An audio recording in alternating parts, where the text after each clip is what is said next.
आप सभी का स्वागत है इस क्लास में। हम आज डिस्कस कर रहे हैं बुधवार 3 दिसंबर 2025 को राजस्थान सरकार की मंत्री परिषद की जो बैठक हुई है, मंत्रिमंडल की बैठक, मंत्रिमंडल और मंत्री परिषद आप जानते ही हैं, हम डिस्कस कर चुके हैं। तो मंत्रिमंडल की जो बैठक हुई है उसमें 3 नीतियों का अनुमोदन हुआ है। मतलब सरकार की नीति का अनुमोदन होना बहुत इंपॉर्टेंट चीज होती है कि सरकार पर्टिकुलर किसी एरिया के बारे में कैसे काम करेगी, उसका विजन क्या है, वो सरकार की नीति है। कानून जो होता है वो क्या होता है कि विधानसभा के अंदर पारित होता है, लेकिन किसी भी पर्टिकुलर सेक्टर को बूस्ट करने के लिए सरकार विशेष रोड मैप बना के फोकस करती है, वो नीति कहलाता है। ठीक है, तो नीति और कानून में अंतर यह है कि नीति को सरकार एक विशेष फोकस करके उस पर अपना एक दस्तावेज जारी करके उस पर काम करती है, जबकि कानून जो होता है वो आपके विधानसभा के अंदर पारित होकर उस हिसाब से काम करता है। समझ गए? ठीक है, तो 3 नीतियां जारी की है। उन नीतियों को एक एक करके हम थोड़ा सा इनके प्रावधान के बारे में डिस्कस कर लेते हैं। ठीक है, पहली नीति है आपके, कौन सी नीति? पर्यटन कला एवं संस्कृति नीति। ठीक है, पर्यटन कला और संस्कृति नीति जो है, इसके अंदर क्या किया गया कि पर्यटन नीति में पर्यटन सेक्टर को कैसे बूस्ट करें। राजस्थान पर्यटन के लिए जाना ही जाता है ना, तो पर्यटन के लिए कैसे और उसको इनरिच किया जाए, उसके लिए जो है एक पॉलिसी जारी की गई है। कौन सी? एक मिनट, जो आपके पर्यटन नीति जो है वो जारी की गई है, राजस्थान पर्यटन नीति। राजस्थान पर्यटन नीति 2025 इसका नाम है। ठीक है, आपके अगर एग्जाम में पूछा जाए कि पर्यटन नीति कब जारी की गई, तो मंत्रिमंडल द्वारा अनुमोदित पर्यटन नीति 2025। तो पर्यटन नीति में क्या काम किया है 2025 में? पर्यटन नीति तो पहले से ही, जो पहले की सरकारें हैं उन्होंने भी अपनी पर्यटन नीतियां बनाई है, लेकिन इस सरकार ने क्या अलग किया है वो हम देखते हैं। इस सरकार ने यह किया है कि निजी क्षेत्र के निवेश को प्रोत्साहन करना पर्यटन सेक्टर में। यानी आपने देखा होगा किले, बावड़ियां वगैरह जो भी इलाका है, अपनी सांस्कृतिक धरोहर है, उसमें सरकार ज्यादातर उसको प्रमोट करती रही है, सरकारी सेटअप ज्यादातर उसमें अपने को देखने को मिलता है। लेकिन इस सरकार ने यह डिसाइड किया है कि पर्यटन के अंदर निजी क्षेत्र को इन्वॉल्व किया जाए। ठीक है, उसके साथ साथ पर्यटन अवसंरचना के विकास, प्रमुख पर्यटन स्थलों की कनेक्टिविटी सुधार, यानी अवसंरचना क्या? इंफ्रास्ट्रक्चर, वहां पर रोड हो, वह ठहरने की व्यवस्था हो पर्यटकों के लिए, है ना, उनको जो भी फैसिलिटीज चाहिए, जैसे कोई विदेश से आया तो विदेशी खाना अवेलेबल हो, इस तरह की सारी चीजें जो है वहां पर अवेलेबल हो। कनेक्टिविटी सुधार हो वहां पे, जैसे एयरपोर्ट की सुविधा हो, मोबाइल कनेक्टिविटी हो, और भी कनेक्टिंग जितना भी, जैसे उसको टैक्सी, कैब वगैरह वो सुलभ हो। डिजिटल स्वच्छता और डिजिटल सुरक्षा, डिजिटल सुविधाओं का विस्तार, है ना, मार्केटिंग को मजबूत करना। जैसे अगर मान लो कोई चित्तौड़गढ़ आ रहा है कोई पर्यटक, तो उसको वेबसाइट पे सारी सूचना एकदम तरीके से मिल जाए कि किले पे जाना है तो कितने द्वार आएंगे, कहां से जाना पड़ेगा, टैक्सी कहां से मिलेगी, गाइड को कैसे हायर करना है, ठीक है, टिकट कितना है, ऑनलाइन टिकट की फैसिलिटी, ये सारी चीजें जो है उसको इनरिच करना। कौशल विकास को बढ़ावा देना। कौशल विकास का क्या रोल है इसमें? जैसे जो गाइड है उनको बकायदा ऐसी ट्रेनिंग प्रोवाइड करना कि जो, जैसे कोई जर्मनी से आया है तो यहाँ के गाइड को अगर जर्मन भाषा बढ़िया से आ रही होगी तो उसको सेटिस्फाई करेगा तो अपने चित्तौड़गढ़ के अंदर जर्मनी से और पर्यटक भी आकर्षित होंगे। तो ये काम करना। पर्यटन इकाइयों के लिए अनुकूल परिवेश तैयार करने पर बल दिया गया है। यानी पर्यटन की इकाइयां अलग अलग जगह पर अलग अलग तरीके का पर्यटन, जैसे ग्रामीण पर्यटन, ऐतिहासिक पर्यटन, धार्मिक पर्यटन, मेडिकल पर्यटन, ऐसे अलग अलग इकाइयां जो है वो करना। ये इसकी पहली बात हो गई। इसकी दूसरी बात की बात करें तो नीति में धार्मिक पर्यटन मार्गों का विकास, वन एवं धार्मिक क्षेत्र के आसपास पर्यटन, जैसे जंगलों के अंदर भी जो नेचुरल जंगल हैं वहां पर भी पर्यटन का एक अच्छा केंद्र बन सकता है। शौर्य सर्किट, जैसे शौर्य सर्किट क्या है, जैसे किले हैं या हल्दी घाटी का युद्ध हुआ है तो वो एक शौर्य का प्रतीक है, तो वहां पे हल्दी घाटी के आसपास के एरिया को भी उस हिसाब से डेवलप करना, ताकि जैसे मान लो सेना कहाँ रुकी थी, है ना, उन्होंने किस तरह से उस युद्ध को मैनेज किया, उन सब चीजों को जोड़ना, इसको कहते हैं Shaurya circuit. Bird watching circuit, bird watching circuit जो है आपके, जैसे कोई कपल्स आए हैं तो वो कहाँ पर रुकेंगे, कैसे घूमेंगे, उससे संबंधित उनकी प्राइवेसी को बनाए रखना, उनके लिए फैसिलिटीज प्रोवाइड करना, है ना। प्रोजेक्शन मैपिंग एवं लाइट साउंड शो, अपने चित्तौड़ किले पे भी लाइट साउंड शो लगाया गया है, रात को देखते हैं तो अलग अलग कलर दिखते हैं ना, तो उस तरह की फैसिलिटीज। प्रीपेड टैक्सी बूथ जैसा हमने अभी चर्चा की, है ना। ई व्हीकल टूर, जैसे ई व्हीकल को प्रोवाइड करना हर जगह पर। राजस्थान ट्रेवल कार्ड, एक कार्ड बनेगा, जो कोई भी यात्री कहीं से भी आएगा बाहर से तो उसको वो कार्ड मिल जाएगा, उस कार्ड को हर जगह स्वेप करेगा, उसको टिकट के लिए लाइन में नहीं लगना पड़ेगा। जैसे रोडवेज में होता है, जैसे अपने प्रीपेड कार्ड होता है, क्रेडिट कार्ड होता है, स्वेप करके अपन फैसिलिटी ले लेते हैं, वैसे ही ट्रेवल कार्ड जो है वो होम स्टे। होम स्टे का मतलब यह है कि कोई पर्यटक आया, जैसे ग्रामीण पर्यटन के लिए जा रहा है वो, तो उसको घर पर अपने मेहमान की तरह रखना। जैसे वो होटल में रहता है एक तो, और एक उसको हम मेहमान की तरह घर पर रखें। जैसे हमारे मेहमान आते हैं उनको जैसे रखते हैं वैसे उनको होम स्टे यानी अपने घर पर स्टे करवाना। पेइंग गेस्ट सुविधाएं, जैसे वो अगर राजस्थान में आया तो उसको 10-15 दिन के लिए पेइंग गेस्ट यानी पैसे देना और गेस्ट की तरह उसको रखना। इसको बढ़ावा देने जैसे व्यापक प्रावधान जो है इस नीति के अंदर किए गए हैं। जो पर्यटन नीति अपनी थी उसके अंदर ये प्रोविजंस किए गए हैं। इस नीति में और क्या क्या बात कही गई है वो हम देख लेते हैं। नीति में चयनित जिलों में विशेष पर्यटन क्षेत्र, जैसे आपने सुना होगा विशेष आर्थिक क्षेत्र होते हैं, होता है ना, SEZ, सेज, सीतापुरा जयपुर के अंदर SEZ है, स्पेशल इकोनॉमिक जोन, जो जेम्स एंड ज्वेलरी के लिए है। वैसे ही आपके इस पर्यटन नीति के अंदर STZ यानी स्टेट टूरिस्ट जोन, ठीक है, का विकास। पर्यटन परियोजनाओं की अनुमति के लिए सिंगल वेब पोर्टल, जैसे आप पर्यटकों के लिए कोई भी उद्यम स्थापित करना चाह रहे हैं, कोई बिजनेस स्थापित करना चाह रहे हैं, होटल खोलना चाह रहे हैं, तो उनके लिए क्या है कि आपको धक्के खाने की जरूरत नहीं है। एक सिंगल वेब पोर्टल जो है वो प्रोवाइड करना, ताकि सारी मंजूरियां, पर्यावरण से मंजूरी, आपकी टैक्सेशन की मंजूरी, सरकार की मंजूरी, है ना, बिजली की मंजूरी, सारी आपको एक ही जगह मिल जाए। PPP के तहत पर्यटन प्रोजेक्ट्स का विकास। PPP क्या होता है? सरकार और private sector, public private partnership, PPP। तो सरकार और प्राइवेट, जहां पे सरकार अपना काम नहीं कर पाती है या सरकार के पास रिसोर्सेज नहीं है, वहां पर प्राइवेट सेक्टर को आगे लाके और मिल के काम करना। स्किलिंग सेंटर्स की स्थापना, पर्यटन छात्रों के लिए स्कॉलरशिप, जैसे कोई भी पर्यटन एरिया के अंदर, जैसे आप मान लो गाइड बनना चाहते हो तो आपको एक स्पेशल स्कॉलरशिप देना ताकि आप उस एरिया में जा सको, अपनी फीस भर सको, अपने खर्चे निकाल सको। ये काम भी इस नीति के अंदर किया गया है। सांस्कृतिक विरासत एवं स्थानीय क्राफ्ट। सांस्कृतिक विरासत क्या है? जैसे अपने चित्तौड़गढ़ की बात करें तो यहाँ का किला है, यहाँ की जितनी भी संस्कृति से जुड़ी हुई चीजें हैं वो सारी, और स्थानीय क्राफ्ट जैसे बस्सी के खिलौने प्रसिद्ध है ना, किसके? लकड़ी के खिलौने। इसी तरह से जो स्थानीय क्राफ्ट है, आकोला की प्रिंटिंग है अपने यहाँ की, तो उसको कैसे विदेशों से जोड़ना, विदेशी पर्यटकों से जोड़ना, ठीक है। बढ़ावा देने के लिए क्राफ्ट म्यूजियम, यानी एक क्राफ्ट म्यूजियम बन जाएगा। जैसे चित्तौड़गढ़ के अंदर एक जगह पे, कहीं उदाहरण के लिए बात करें तो एक जगह क्राफ्ट म्यूजियम बन जाएगा, वहां चित्तौड़ से संबंधित जो भी कलाएं हैं वो कोई भी विदेशी आएगा तो उसको वहां पर मिल जाएगी। म्यूजियम का मतलब क्या होता है? एक जगह पे सारी चीजों को इकट्ठा करना। नए पर्यटन पोर्टल, मोबाइल ऐप, यानी मोबाइल ऐप के माध्यम से जो भी चीज चाहिए वो वहां पे सर्च कर सके। डिजिटल संग्रहालय, जैसे फतेह प्रकाश महल है ना, तो वो उसका डिजिटल स्वरूप बनाना, यानी घर बैठे बैठे देख ले कि यहाँ पे क्या क्या चीजें देखने को मिलेगी। एयर कनेक्टिविटी, जो एयरपोर्ट की बात हमने की। Viability gap funding. Viability gap funding का मतलब यह है कि जहां पे PPP प्रोजेक्ट आया है और उस प्रोजेक्ट में अगर घाटा आ रहा है तो उस घाटे को पाटने के लिए, उस घाटे को कम करने के लिए सरकार अलग से और फंडिंग करेगी, उसको वायबिलिटी गैप फंडिंग बोलते हैं। तो ये काम करना। प्रमुख मेलों और उत्सवों का वृहद स्तर पर आयोजन करना, है ना।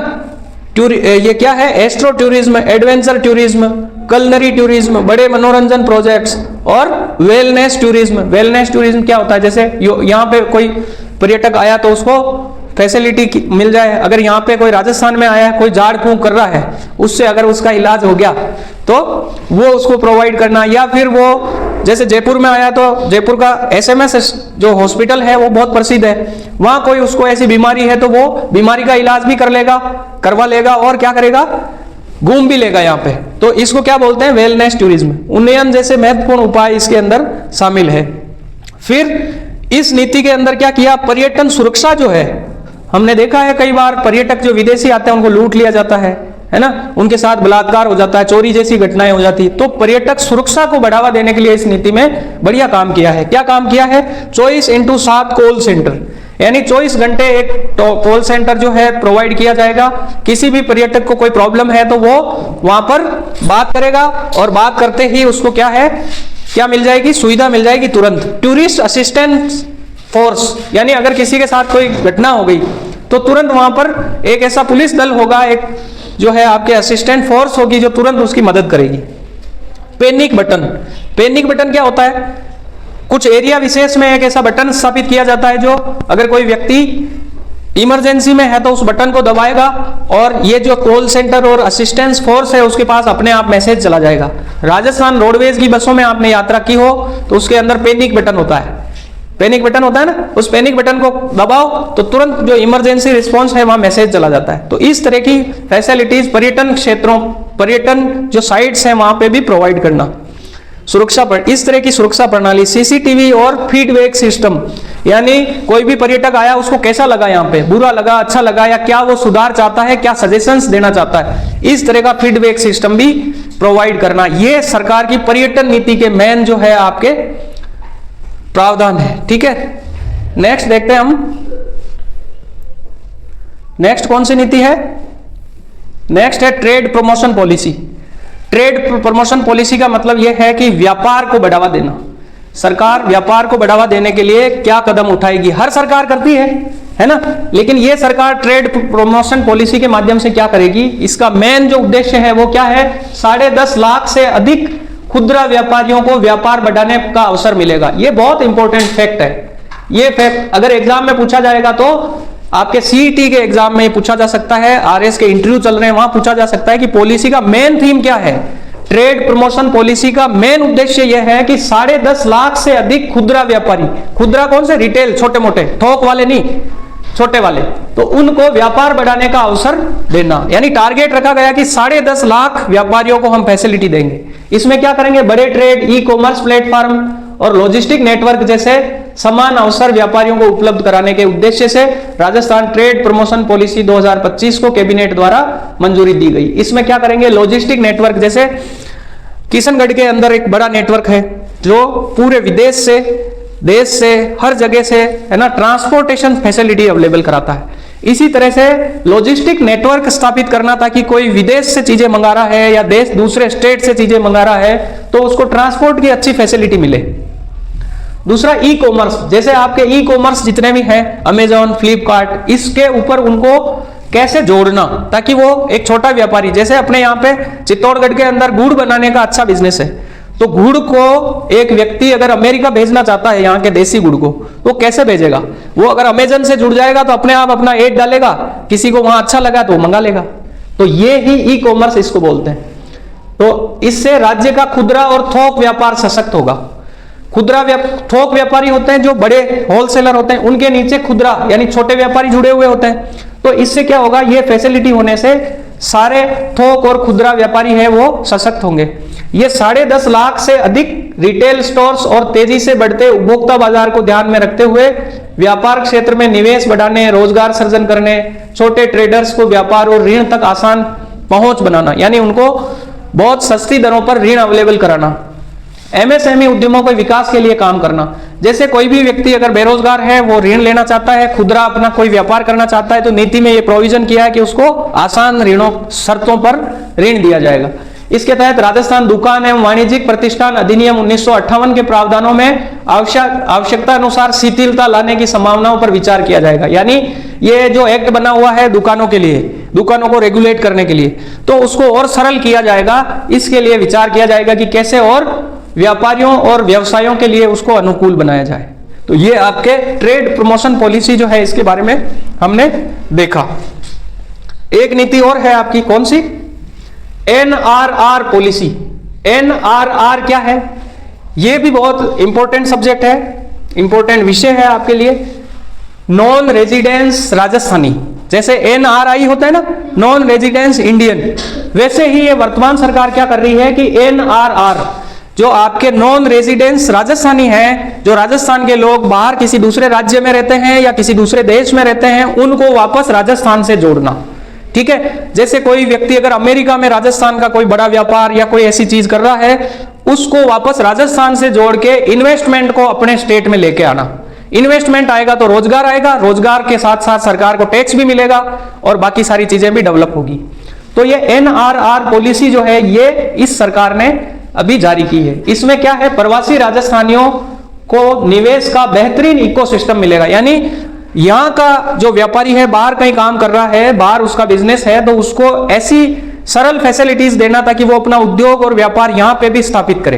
ठीक है, तो इसके अंदर क्या आपके इस पॉलिसी के अंदर क्या क्या प्रोविजंस है वो हम देख लेते हैं, रैपिडली थोड़ा सा देख लेते हैं। वैसे टेलीग्राम के ऊपर ये मैं शेयर कर दूंगा, वहां से आप चाहें तो नोट कर सकते हैं, लेकिन इसके मेन जो आपके प्रोविजंस हैं वो हम देख लेते हैं। प्रवासी राजस्थानियों के राज्य के साथ सामाजिक, सांस्कृतिक और आर्थिक जुड़ाव को मजबूत करने के लिए, ठीक है, non resident Rajasthani policy of Rajasthan 2025, इसका नाम भी ध्यान रखना। आपको यह भी पूछा जा सकता है एग्जाम में कि ये जो पॉलिसी है इसका सही नाम क्या है, ऐसे क्वेश्चंस पहले पूछे गए। तो नाम क्या है पॉलिसी का? Non resident Rajasthani policy of Rajasthan 2025, ये पॉलिसी का नाम है। निवेश, व्यापार, ज्ञान के आदान प्रदान, शोध और सामाजिक सरोकारों में एनआरआर नॉन रेजिडेंट राजस्थानियों के योगदान को बढ़ावा देने के लिए अनुकूल माहौल तैयार करना। अनुकूल माहौल में क्या काम करेंगे? एनआरआर नीति प्रवासी राजस्थानियों के निवेश को गति देने के लिए राज्य में एक बेहतर इकोसिस्टम का निर्माण करेगी, यानी एक एनवायरमेंट, एक ऐसा एनवायरमेंट बनाया जाएगा ताकि वो यहां पर आ सके। इसके लिए क्या काम होगा? निवेश से संबंधित सभी प्रक्रियाओं के समन्वय हेतु एनआरआर इन्वेस्टमेंट फैसिलिटेशन सेल स्थापित की जाएगी। यानी एनआरआर अगर यहाँ आते हैं, नॉन रेजिडेंस राजस्थानी यहाँ आते हैं, तो उनको एक सेल स्थापित की जाएगी, यानी एक छोटा डिपार्टमेंट स्थापित किया जाएगा जो उनकी मदद करेगा। इसमें इन्वेस्टमेंट लाइसेंस ऑफिसर्स बनेंगे, कुछ अधिकारियों को जो कि इसमें विशेषज्ञता रखते हैं उसको इस सेल में लगाया जाएगा, जो क्या करेंगे कि लाइसेंसिंग बनाएंगे कि उनको कैसा कैसा एनवायरमेंट चाहिए। ठीक है, जैसे कोई कपड़े का व्यापारी है तो उसको कैसा मार्केट चाहिए, किस तरह की फैसिलिटीज चाहिए। निवेश प्रस्तावों की निगरानी करना। फिर प्रवासी मिलन कार्यक्रम। प्रवासी मिलन कार्यक्रम जो है आपके पहला नॉन रेजिडेंस राजस्थान है ना, एनआरआर, पहला प्रवासी राजस्थानी दिवस जो है वो भी अभी आपके मनाया जाएगा। पहले जो आपके मनाए जा रहे थे वो क्या मनाया था? एनआरआई दिवस मनाए जा रहे थे। महात्मा गांधी साउथ अफ्रीका से वापस लौटे थे, उसी की याद में एनआरआई डे मनाया जाता है, प्रवासी भारतीय दिवस। लेकिन राजस्थान सरकार क्या कर रही है कि प्रवासी राजस्थानी दिवस भी मनाने जा रही है। ठीक है, यह भी बहुत इंपॉर्टेंट आपके एग्जाम के लिए है। ठीक है, इसमें समन्वय सुनिश्चित करेंगे, ये एक तरह का आपके सेटअप बनाया जाएगा। फिर और क्या काम किया जाएगा? राजस्थान फाउंडेशन चेंबर्स में इन्वेस्टमेंट कोऑर्डिनेटर नियुक्त किए जाएंगे, जो निवेश लीड्स की पहचान और राज्य सरकार की नीतियों योजनाओं की जानकारी साझा करेंगे। यानी राजस्थान की सरकार क्या क्या फैसिलिटी उनको दे रही है उसको उनको बताना, उनको क्या करना? फैसिलिटेशन करना। और व्यावसायिक नेताओं के सहयोग से एनआरआर इन्वेस्टमेंट एडवाइजरी काउंसिल्स गठित करना। यानी ये एडवाइजरी काउंसिल्स जो होगी ये क्या करेगी? नीतिगत सुझाव देगी, सेक्टरवार निवेश का रोड मैप तैयार करेगी। सेक्टरवार जैसे कृषि सेक्टर, पर्यटन सेक्टर और भी कपड़ा सेक्टर, कपड़ा सेक्टर भी अच्छा है यहाँ पे, हाथकरघा सेक्टर, इस तरह के। प्रवासी समुदाय के योगदान को सम्मानित करने के लिए प्रवासी राजस्थानी दिवस, ये बहुत इंपॉर्टेंट है। प्रवासी राजस्थानी दिवस जो है वो आपके मनाया जाएगा। ठीक है, प्रवासी राजस्थानी सम्मान अवार्ड्स, जो राजस्थानी यहाँ पे बड़े मात्रा में यहाँ के लोगों को रोजगार देगा, यहाँ पर बिजनेस स्टैब्लिश करेगा, उनको क्या किया जाएगा? प्रवासी राजस्थानी सम्मान का अवार्ड भी दिया जाएगा, इसका भव्य आयोजन किया जाएगा। नेक्स्ट है नीति के तहत प्रवासियों के लिए global youth connect, celebrate Rajasthan, diaspora for development जैसे नवाचार भी किए जाएंगे। डायस्पोरा क्या होता है?